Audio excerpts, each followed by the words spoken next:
Episode 2 के start में हम 2-3 लड़कों को देखते हैं जो कि यहाँ पे अभी हमारे इनगुल का वेट कर रहे होते हैं। अब यहाँ इतने में इनगुल आके अपना गाना सुनाता है जहाँ पे ये लोग उसका गाना सुन के काफ़ी खुश होते हैं।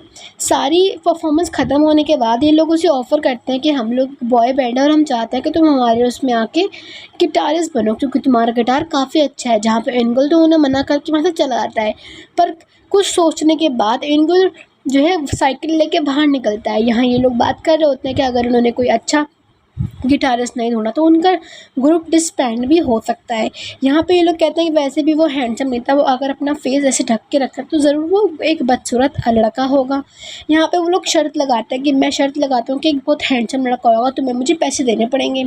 इतने में उनकी बातों को इंटरप्ट करते हुए इनगुल आता है जो कि बिना मास्क के आता है। अब इनगुल की हैंडसमनेस देखते के साथ ही वो लड़का पैसे निकाल के उसके हाथ में रखता है कि तुम बैट जीत गए।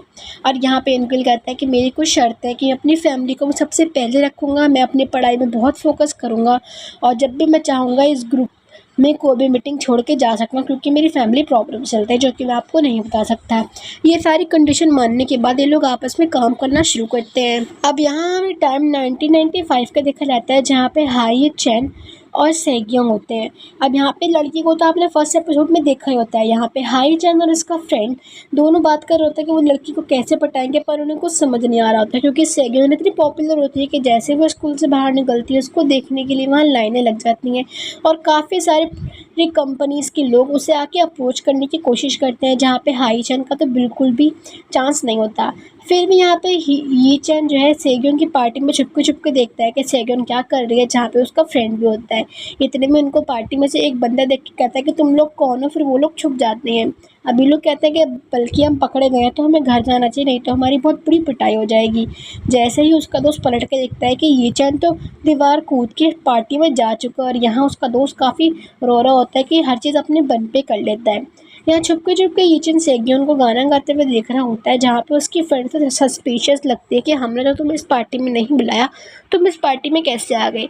अब वो उसका जवाब क्या ही देता है, जहाँ पे सेग्योंग आके उसे बचाते हैं कि इसे मैंने करा है क्योंकि मैंने इससे कल आइसक्रीम ली थी जिसके पैसे मैंने इसे नहीं दिए थे। यहाँ सेग्योंग समझाती है कि तुम्हारी दाल यहाँ नहीं गलने वाली, तो तुम चुपचाप से अपना बोरे बिस्तर बांध के यहाँ से निकल जाओ। इससे पहले कि यीचन उससे कुछ अच्छे तरीके से बोल पाता, उसे समझाता कि सेग्योंग उसे कहती कि लगता है तुम्हें अपनी चीज़ें दिखाने का बहुत शौक है। जहाँ यीचन कहता है चीज़ें दिखाने का, मैंने तुम्हें ऐसी क्या चीज़ दिखाई। जहाँ सेग्योंग नीचे देख के बोलता है तुम्हारी पैंट की जिप ओपन है, और बस इसके बाद तो बेचारे की क्रश के सामने उसका पोपड़ हो जाता है और वो अपना मुँह छुपाते हुए वहाँ से भाग जाता है। अब यहाँ हम इनगुल के परफॉर्मेंस देखते हैं जो कि काफ़ी अच्छा जा रहा होता है और काफ़ी बड़ी कंपनीज़ के लोग उनको एक्नॉलेज कर रहे होते हैं कि एक बॉय बैंड है जो का काफ़ी अच्छा काम कर रहा है। साथ में हम एक अलग फिगर को देखते हैं, इसका नाम होता है बालसन। इनको आप बहुत ध्यान से याद रखना क्योंकि आगे स्टोरी में भी आने वाला है और ये काफ़ी सक्सेसफुल होते हैं, जो कि अपनी यूथ के बारे में बता रहे होते हैं कि जब मैं बहुत यंग था तो मेरे टाइम में एक बॉय बैंड था जिसका नाम था माई लव मेमोरीज़, और इसका नाम आपको ध्यान रखना है। यहाँ पे रातों रात इनगुल फेमस हो जाता है अपनी हैंडसमनेस की वजह से और अपने गिटारिस्ट की वजह से। यहाँ उनके फ़ैन इतने लंबे होते हैं कि उन्हें, और यहाँ तक कि उन्हें रियल के-पॉप बॉय बैंड बनने का ऑफ़र भी आता है, जहाँ ये लोग सेलिब्रेट करते हैं। सडनली इनगुल के पास उसके फादर का फ़ोन आता है कि मेरा एक्सीडेंट हो गया है और मैं पुलिस स्टेशन में हूँ। यहाँ पे हम देखते हैं पुलिस स्टेशन में वही औरत को जो 6 साल पहले इनगुल के घर में आग लगी थी, उनकी लैंडलॉर्ड को और इनगुल के फादर को। इनगुल के फादर ने कह रहा था कि जिस कार ने मुझे ठोका था वो इनके बेटा चला रहा था, और इनका कहना होता है कि वो कार मैं चला रही थी। इनगुल को ये सब पता लगता है और वो काफ़ी हैरान होता है कि दोनों कह क्या रहे हैं। बाहर आने के बाद भी उस इनगुल के फादर समझा रहा होता है कि अगर तुम अपने बेटे को बचाते रहोगे इस तरीके से ही तो तुम्हारे बेटा लाइफ में कभी कुछ आगे नहीं बन पाएगा। अब यहाँ पे वो ये उससे कड़वाहट में ये भी बोलते हैं कि 6 साल पहले तुम्हें सब पता था कि तुम्हारे बेटे ने ही आग लगाई थी, पर तब भी तुमने सब जानने के बाद भी अपनी आंखों पे पट्टी बांध ली थी। और ये चीज़ आंटी को भी काफ़ी फील होती है कि इसने कैसे मेरे बेटे के लिए ये चीज़ बोल दी। यहाँ हम इनगुल के घर का फर्स्ट सीन देखते हैं जहाँ पर उसके फादर अभी भी उसके बेटे को वो गुनहगार साबित करने में तुल्य होता है, जहाँ इनगुल उसे समझाता है कि आंटी ने कहा है वो आपके सारे मेडिकल एक्सपेंस देंगी, तो छोड़िए इस बात को। अब यहाँ अपने फादर की इतनी ख़राब हालत देख के इनगुल फैसला करता है कि वो बॉय बैंड छोड़ देगा। वो यहाँ अपने ग्रुप को बताना आता है कि मैं अब इसमें काम नहीं कर सकता, जहाँ के ग्रुप के मेंबर काफ़ी उस पर गुस्सा करते हैं, क्योंकि एक्चुअल में इंटरनेट पे तो बस इनगुल ही छाया होता है और उनकी वजह से उसका बैंड चल रहा होता है। यहाँ पर काफ़ी लड़ाई होने के बाद इनगुल वहाँ से निकल जाता है, जहाँ बॉय बैंड का एक लड़का आके उससे बोलता है कि हम फिर भी तुम्हारा वेट करेंगे मेन परफॉर्मेंस के दिन, अगर तुम आ गए तो अच्छी बात है, नहीं तो हम अकेले ही सब कुछ कर लेंगे। यहाँ एंगल जाकर देखता है कि उसके अकेडमी के बाहर उसकी मदर बैठी होती है, जो कि उससे इशारों में पूछ रहे होते हैं कि तुम कहाँ गए थे। एक्चुअली में उसकी मदर को पता लग गया था कि एंगल अपनी क्लासेस बंक करके कहीं और जाता है, पर वो उससे पूछती नहीं कि तुम कहाँ जा रहे हो। वो बस उससे इतना कहती हैं कि तुम्हें जो करना है तुम वो करो, साथ में अपनी पढ़ाई और अपने फादर के ऑनर को कभी जाने मत देना।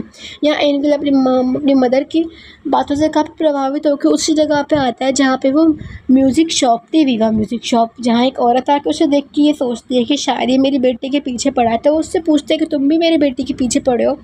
जहाँ एंगल कहता है नहीं, यहाँ पे आपके घर बनने से पहले एक वीवा म्यूज़िक की शॉप थी, जिनके ओनर से मेरी काफ़ी अच्छी बातचीत थी। इतने में वो लेडी कहती है कि आपका नाम एंगल है।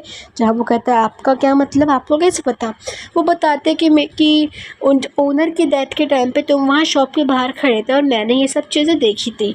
यहाँ वो उसे घर के अंदर बुला के एक गिटार देती है कि मरने से पहले उन्होंने आपके लिए गिटार छोड़ा था, और साथ में ये पता लगता है कि ये लेडी उन अंकल जी की बेटी होती हैं। वो बताती है कि आपकी बहुत तारीफ़ करी थी मेरे फादर ने कि ये इंसान ऐसा इंसान है जो गिटार से बातें करना जानता है, इससे बड़ा बेहतरीन गिटारिस्ट कोई हो ही नहीं सकता।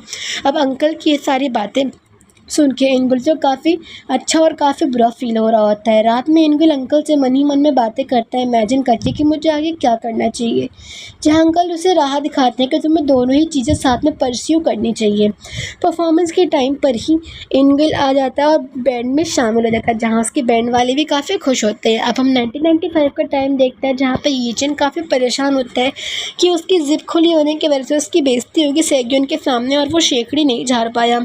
यहाँ वो अपने अंडरवेयर को गोली मार के कहता है कि तुम्हारी वजह से सारी चीज़ें ख़राब हुई हैं। यहाँ हमें कैरेक्टर को देखते हैं जिसका नाम बालसन होता है, और आपको याद होगा कि ये वही है जो आगे जाके काफ़ी सक्सेसफुल होता है। वो बालसन से पूछता है लड़की पटाने के तरीके, तो बालसन उसे बताता है कि आजकल बॉय बैंड काफ़ी फेमस है, अगर तुम बॉय बैंड में शामिल होगे तो जिस भी लड़की को तुम पसंद करते हो वो तुम्हारी झोली में आके टपक जाएगी। यहाँ हम सेग्योन और उसकी फ्रेंड को देखते हैं जो कि बाहर जा रहे होता है। यहाँ पे हम एक अलग ही लड़की को देखते हैं, इसका नाम चू होता है। यहाँ जो चू होती है ये हमारे एंगल की मदर होती है, क्योंकि पास का टाइम होता है। कुछ लड़कियां चू को बुली करती हैं और उसके हाथ से पेंटिंग का पानी गिर के छूट जाता है सेग्योन के कपड़ों के ऊपर। पर सेग्योन गुस्सा करने के बजाय उसकी हेल्प करते हैं कि क्या तुम ठीक हो, पर यहाँ पे तब भी चूहा जो है उसे काफ़ी रूडली बिहेव करके चली जाती है। अब बेशक ही सेग्योन ने उसके सामने कोई जिक्र नहीं किया अपनी ड्रेस ख़राब होने का, पर लिटरली उसकी ड्रेस ख़राब हो चुकी होती है जो वॉशरूम में आके साफ़ करती है। ये चीज़ चू को ही पता होती है। चू वॉशरूम में आती है और उसे नए कपड़े देके कहती है कि तुम ये भी ले लो। एक्चुअल में चू जो होती है डेफ होती है, बोल नहीं सुन सकती और सुन नहीं सकती, और ये हमारे एंगल की मदर जो होती हैं, मैंने आपको शायद बता रखा है। तो यहाँ पे वो उसकी हेल्प थैंक यू करती है और वो कपड़े पहन के बाहर निकलती है। काफ़ी सारे लोग सेग्योन को घेर लेते हैं क्योंकि वो बहुत पॉपुलर होती है। यहाँ सेग्योन अपने ड्राइवर का वेट करती थी कब उसका ड्राइवर आएगा, जहाँ पे यीचन आता है और सेग्योन को वो शर्ट पहना देख के वो समझ जाता है कि सेग्योन को ज़रूर बॉय बैंड पसंद है, और एक्चुअल में बॉय बैंड सेग्योन को बिल्कुल पसंद नहीं होते। तो वो भी अपनी शर्ट खोल के दिखाता है, वही सेम शर्ट उसने पहनी होती है जो कि सेग्योन ने पहनी होती है, और वो उसे कहता है कि मैं भी एक बॉय बैंड में शामिल हूँ, क्या तुम मेरा कॉन्सर्ट देखने आओगी। और इसी के साथ ही हमारी ये वाला सीन यहाँ पे कट हो जाता है। यहाँ हम इनगुल को देखते हैं जहाँ उसके फादर से पुलिस स्टेशन चलने जो कहते हैं, क्योंकि वहाँ पे अपनी बातें वो नहीं सुना सकते किसी को इशारों में, तो इनगुल उनकी हेल्प करेगा। पर यहाँ इनगुल के जहाँ की गिटार की परफॉर्मेंस होती है तो वो नहीं जा सकता। अब यहाँ उसका भाई उसकी हेल्प करता है, फादर से ये बोलते हैं कि फादर मुझे अपने टीचर के पास जाना है, आप किसी इंटरप्रेटर को लेके चले जाइए, और मुझे इनगुल की ज़रूरत है क्योंकि मेरे टीचर की और इनगुल की काफ़ी अच्छे में बनती है। यहाँ बाहर आके वो अपने भाई को थैंक्स कहता है और उसे कहता है कि तुम भी ज़रूर मेरे कॉन्सर्ट में आना, पर उसका भाई कहते हैं कि वैसे भी मुझे कुछ सुनाई तो देगा नहीं, तो मैं कि क्या करूँगा, पर मेरी वेल विशेस तुम्हारे साथ हैं। यहाँ एंगल आकर देखता है कि इनके बैंड का वोकलिस्ट जो होता है उसकी हालत काफ़ी ख़राब होती है और वो गाना गाने के बिल्कुल ही हालत में नहीं होता है। इतने में वही हमें आंटी दिखाई जाती है जो कि अपने बेटे को समझा रही होती है कि तुम्हारी वजह से कितना बड़ा मैस क्रिएट हो गया, तुम कहीं बाहर मत जाना। इतने वो एंगल को कहीं भागते हुए देखते, दवाई लेके जाते हुए, तो वो उसका पीछा करता है। यहाँ एंगल उस बंदे को दवाई देता है कि तुम इससे ठीक हो जाओगे, साथ ही वो बंदा एंगल को सिगरेट देता है पकड़ने के लिए। अब एंगल के हाथ में सिगरेट देख के वो सोचते हैं कि एंगल ज़रूर सिगरेट पीता होगा, और उस बंदे को इतनी सारी दवाइयाँ खाते हुए उसे लगता है कि ये बंदा ड्रग्स ले रहा है, यानी कि उसे लगता है कि एंगल की दोस्त ड्रग्स डीलर के साथ है। यहाँ पे आप पुलिस स्टेशन का टाइम देखते हैं जहाँ पे एंगल के फादर साबित कर चुके होता है कि उसका बेटा ही कार चला रहा होता है, जिसकी बात है फ्रस्ट्रेटेड होकर आंटी उसे कहती है कि तुम्हें क्या लगता है तुम्हारा बेटा मेरे बेटे से बेटर है? तुम्हारा बेटा स्मोकिंग करता है, क्लबिंग करता है, साथ ही ड्रग भी लेता है। अब ये चीज़ सुन के उसके फादर को काफ़ी बुरी लगती है और यहाँ पे एंगल का परफॉर्मेंस चल रहे होते हैं जो कि काफ़ी ख़तरनाक चल रहे होते हैं। काफ़ी सारे लोग उसके परफॉर्मेंस को देखने आते हैं, इंक्लूडेड उसके फादर। कॉन्सर्ट ख़त्म होने के बाद दोनों बाप बेटों में काफ़ी सारी बहस होती है कि तुम अपना सपना कैसे छोड़ सकते हो, तुम कैसे ये सब कर सकते हो, तुम मेरे बेटे हो ही नहीं सकते। जहाँ एंगल समझाता है कि मैं हमेशा से यही करना चाहता था। इन बातों बातों में वो गुस्से में ये भी बोल जाता है कि वैसे भी आप मेरी बात क्या समझोगे जब आप मेरी गाना सुन ही नहीं सकते। और ये चीज़ उसके फादर जो काफ़ी बुरी लगती है, साथ ही एंगल को भी। एंगल बाहर आकर सोचता है वो उसने अपने फादर से क्या कह दिया, और वो सोचता है अपना गिटार तोड़ने के लिए। जहाँ उसे मैजिकली एक शॉप दिखाई देती है जिसका नाम लाविदा म्यूज़िक होता है। वो वहाँ पे जाता है जहाँ का मालिक भी काफ़ी मिस्टीरियस होता है और उससे वो गिटार ख़रीद लेता है, ये कहते हुए कि गिटार काफ़ी रेयर है, क्या तुम सच में इसे बेचना चाहते हो? साथ ही वो उस गिटार पे उसे काफ़ी सारे पैसे देता है और एक रिसिप्ट देता है कि अगर इस रिसिप्ट को तुम ध्यान से रखना, अगर तुम ये रिसिप्ट खो दोगे तो फिर तुम कभी यहाँ पे आ नहीं पाओगे। जहाँ एंगल कहता है कि वैसे भी मेरे को यहाँ मैं वापस आना नहीं चाहूँगा, पर तब भी उस मालिक कहता है वहाँ का कि क्या पता फ्यूचर में क्या लिखा है। एंड वो उसे कहता है कि दरवाजे से ध्यान से निकलना, कहीं तुम भटक मत जाना। और इतना कहने के बाद एंगल जैसे ही दरवाज़ा खोल के बाहर निकलता है तो वो कुछ और ही दुनिया में होता है और जहाँ पे वो न्यूज़पेपर देखता है तो उसे पता लगता है कि वो 1995 में आ गया, यानी कि 2023 से वो डायरेक्ट 1995 में आ गया है। उसने टाइम ट्रैवल कर लिया है। यहाँ वो काफ़ी कन्फ्यूज होता है कि ये क्या हो रहा है। इतने में उसके पास ये चेन आता है।